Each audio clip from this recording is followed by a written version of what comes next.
My name's Stuart Ray. I've been spinning for 27 years now. Spinning is the process of having a flat piece of material, either silver or brass, and pushing it over a former by hand. 2 months ago, I was approached by the Goldsmiths Centre to come up with a design for a beaker that could be sent out to 20 designers to give their own take. I have to see every single design to see what they want and what material to use as well. Some of those are in Britannia and some are in sterling silver.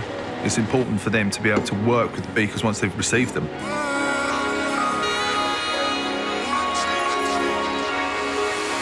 My name is Oscar Saurin, I'm 21. I'm in my final year of apprenticeship with the workshop company of Goldsmiths. I was sent an email by the Goldsmiths Centre after I won some awards at the Goldsmiths Craft and Design Awards. The Goldsmiths then approached me, gave me the brief of new and old, and through two techniques that I very much enjoy applying, which is chasing and polishing. Chasing is where you work the metal on a bed of pitch, so that's a very ancient technique. And polishing is a relatively new technique. It's only been going properly since the Industrial Revolution, where you had kind of automation to a certain extent. So by applying an ancient technique and a new technique, you can then get very interesting pieces. And that was the basis of my piece. Rather funnily, my mother's a distiller and actually makes gin, so I spend lots of time looking at her distill. On high-end stills, you have flutes that go around them, and that means that as all the liquid in the still heats up, it spirals around, it infuses the drink or the distillation better.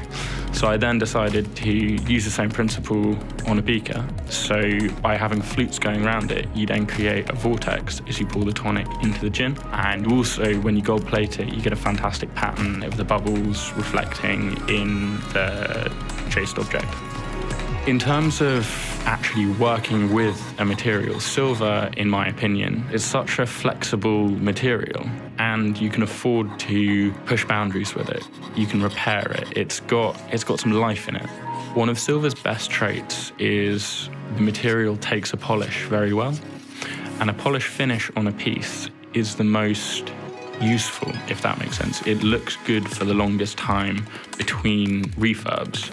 Because the lifespan of the piece isn't dictated so much by the fragile nature of the material. Silver is not fragile, it's very durable.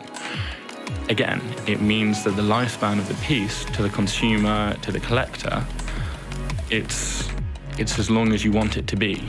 And then you're also investing in something.